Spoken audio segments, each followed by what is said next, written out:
দ্রৌপদী যখন ভগবান শ্রীকৃষ্ণ শিশুপালকে হত্যা করবে বলে সুদর্শন চক্রকে আহ্বান করেছিলেন, সেই সুদর্শন চক্র শিশুপালকে হত্যা করেছিলেন। হত্যা করে সেই সুদর্শন চক্র আবার যখন ভগবানের কাছে ফিরে এলো, ভগবানের আঙুল একটু কেটে গিয়েছিল। আমার আজকে মন দিয়ে শুনবে। তখন অনেকেই ছিল তার কাছে, সবাই চারিদিকে খোঁজাখুঁজি করছে যে ভগবান শ্রীকৃষ্ণের হাত কেটে গেছে, এই হাতের রক্তটা কি করে বন্ধ করবো। চারিদিকে সবাই খোঁজাখুঁজি করছে, কিন্তু পাশে ছিল দ্রৌপদী। দ্রৌপদী গিয়ে কি করলো, ভগবানের সেই হাতটাকে, তার নিজের অঞ্চলটাকে ছিঁড়ে দিয়ে সেই ভগবানের হাতটাকে জড়িয়ে দিয়েছিল। কোন দিন? এই অক্ষয় তৃতীয়ার দিন। তখনই ভগবান দ্রৌপদীকে আশীর্বাদ করে বলেছিলেন, দ্রৌপদী তুমি আজ এমন তিথিতে যে পুণ্য অর্জন করলে, তুমি আমাকে একটু বস্ত্র দিয়ে আমাকে এই হাতটাকে বেঁধে দিলে, তোমাকে শত জনম আমি এই শত সহস্র বস্ত্র দিয়ে আমি তোমাকে সারা জীবনের মতো অক্ষয় করে রাখলাম। যেদিন দুঃশাসন দ্রৌপদীর বস্ত্র হরণ করেছিলেন, সেই জন্মে তুলে রেখেছিল বলে, অক্ষয় তৃতীয়ার দিন তুলে রেখেছিল বলে, দ্রৌপদীর বস্ত্র হরণ যখন দুঃশাসন করছিলেন, তখন ভগবান শ্রীকৃষ্ণকে যখন সখা বলে যখন আহ্বান করলেন, ভক্ত মনোপ্রাণ দিয়ে চোখের জলে নিবেদন করে ভগবান শ্রীকৃষ্ণকে যখন ডাকলেন, ভগবান কি করলেন, সেই দিনে শত শত বস্ত্র দিয়ে ওই দ্রৌপদীর দেহটাকে আবদ্ধ করেছে। তাহলে অক্ষয় তৃতীয়াটা এমন একটা দিন, যা কিছু করবে সবকিছু পূর্ণ অর্জন হবে। দান করতে হয়, দিনে ভিখারি আসলে, দুপুর বেলায় ভিখারি আসলে এই দিনে জল দান করতে হয়, বস্ত্র দান করতে হয়, এবং ভগবান শ্রীকৃষ্ণের সর্ব অঙ্গে চন্দন দিয়ে ভগবান শ্রীকৃষ্ণকে যদি ওই চন্দন দিয়ে সারা অঙ্গ লেপন করে ভক্তি ভরে যদি একবার ভগবানকে ডাকা যায়, এই অক্ষয় তৃতীয়ার দিনে তোমাদের এই দান মহৎ দান হয়ে থাকবে। এই দান চিরজনমের মতো অক্ষয় হয়ে থাকবে। আর একটা কথা বলে দেখুন মা, এটা জানতে হবে মা, আজ আপনাদের এমন একটা ভাগ্য হয়েছে, বা আমারও এমন একটা ভাগ্য হয়েছে যে দেখুন মা, আপনাদের মতো ভক্ত পেয়েছে। আর আজ এমন একটা বাড়িতে হরিনাম হচ্ছে, এত সুন্দর তিথি, অক্ষয় তিথি, এই যে হরিনামটা যে দিয়েছে, এইটা চির জনমের মতো তাদের অক্ষয় হয়ে চলে যাবে। এই দান বিফলে যাবে না মা। তুমি একটু দুপুর বেলায় ভিখারিকে যদি একটু জল দান করতে পারো, জলের সঙ্গে একটু বাতাসা, একটু মিষ্টি দান করতে পারো, তাহলে এই দানটা চিরজন্মের মতো অক্ষয় হয়ে থাকবে। আর একটা কথা বলি মা, একদিন শোনো,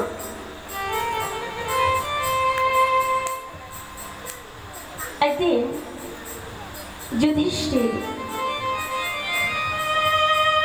শতাংশ বলে একজন মুনি ছিলেন।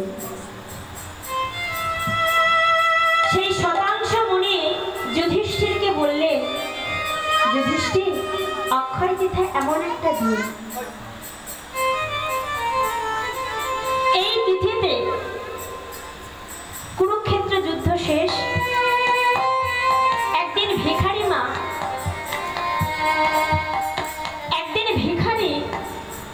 কিছু বৈষ্ণব নিয়ে একজনের ব্রাহ্মণের বাড়ি গেল, জল পিপাসা পেয়েছে, একটু জলাহার করতে। সেই ভিখারি গিয়ে বলে উঠলো, আমাকে একটু জল দাও না, আজ আমার বড় পিপাসা পেয়েছে, পিপাসায় যে আমার বুকটা ফেটে যাচ্ছে। আমার যে ব্রাহ্মণের বাড়িতে গিয়ে চাইলো, সেই ব্রাহ্মণ চিৎকার করে বলে, দূর হয়ে যাও, দূর হয়ে যাও এখান থেকে। জল চাইতে? ব্রাহ্মণের মনে অহংকার জন্মালো। সেই ভিখারিকে তাড়িয়ে যখনই দিল, সেই গৃহের বাইরে দাঁড়িয়েছিল সেই ব্রাহ্মণের স্ত্রী।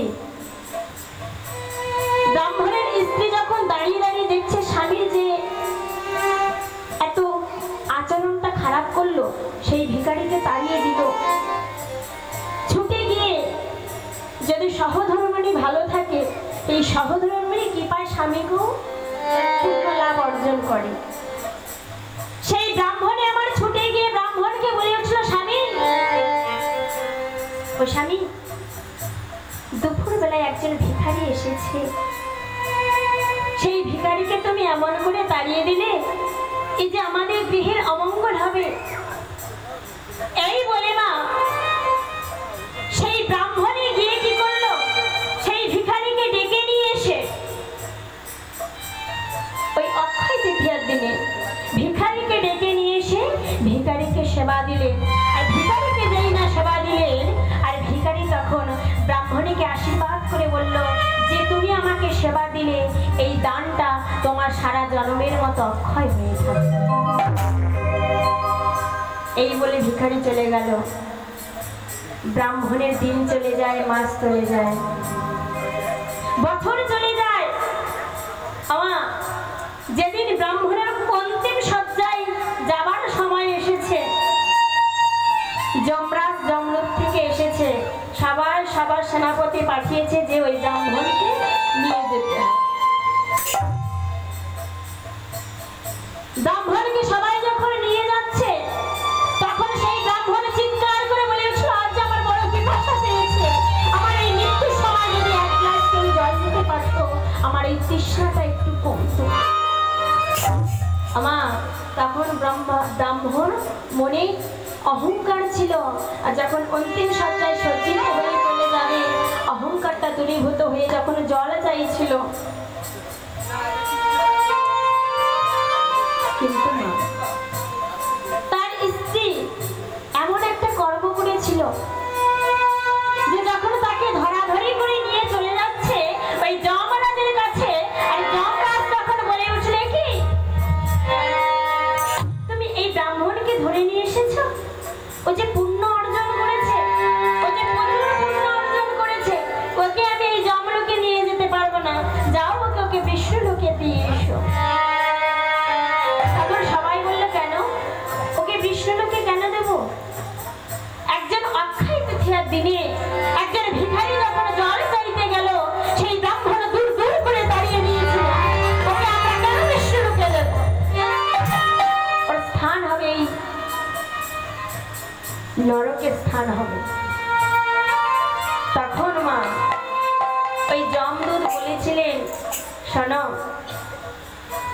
ও পুণ্য অর্জন করেনি, কিন্তু ওর স্ত্রী ওই অক্ষয় তৃতীয়ার দিনে এক ভিখারিকে জল দিয়ে কিছু অন্ন দিয়ে সেবা দিয়েছিলেন। আর সেই দিন সেই ভিখারি আশীর্বাদ করেছিলেন যে তোমার যা কিছু হবে সারা জন্মের মতো তোমার অক্ষয় হয়ে থাকবে। তাই তো পুণ্য অর্জন করেছে। ও তখন খারাপ ব্যবহার করেছিল, কিন্তু ওর সহধর্মীর জন্য আজ পুণ্য অর্জন করেছে। যাও ওকে বিষ্ণুলোকে নিয়ে যাও। আমার কর্ম যদি ভালো থাকে, জন্ম হোক যথাযথ কর্ম করো ভালো। যদি কর্মটা ভালো হয়, ভগবান যিনি বিশ্ব ব্রহ্মাণ্ডের মালিক, তার জন্ম হওয়ার কথা ছিল কোথায় মা? ভগবানের জন্ম হওয়ার কথা ছিল কোথায়? ভগবান জন্মগ্রহণ করেছিলেন কোথায়? দাপর যুগে ভগবান জন্মগ্রহণ করেছিলেন কংসের কারাগারে। তাহলে যিনি বিশ্ব ব্রহ্মাণ্ডের মালিক, তার জন্ম হয়েছিল কোথায়? কারাগারের মধ্যে। আমার নিমাই চাঁদ কোথায় জন্মগ্রহণ করেছিল? কলিকালের মাটিতে মা, একটা গাছের তলায়। তাহলে ওদের জন্মটা যেখানে হোক না কেন, কর্ম করতে হবে ভালো। ভগবান নিজে আচারে শিখিয়ে দিলেন যে নিজ আচারী ধর্ম ভক্তকে শেখায়, সেই তো সিদ্ধান্ত গীতা ভগবতে গায়। ভগবান বললেন, আমি যদি নিজে আচরণ করে না শিখিয়ে দিই, এই কলির জীব জানবে না। তাই কি বললেন? জন্ম হোক যথাযথ কর্ম করো ভালো। ভগবান এক ভগবানে জন্মগ্রহণ করেছিলেন কংসের কারাগারে, আর এক ভগবান জন্মগ্রহণ করেছিলেন নিমায় মানে নিম গাছের তলায়, গাছের তলায় জন্মগ্রহণ করেছিলেন। তাহলে কর্মটা আমাদের ভালো রাখতে হবে।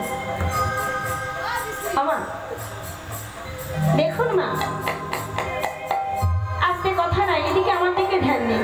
তাহলে আজ যে তিথিটা, সেই তিথিটা কি তিথি বললাম মা? অক্ষয় তিথি। তাহলে এই যে আপনারা হরি নাম করছেন, এই যে দান করছেন হরি নাম করে, এটা তোমাদের সারা জীবনের মতো অক্ষয় হয়ে থাকবে। আমা আর কি বললেন? যে আমরা এসেছি ধরার মুখে, তাহলে আমাদের হরিনাম একসঙ্গে একত্রিত করব।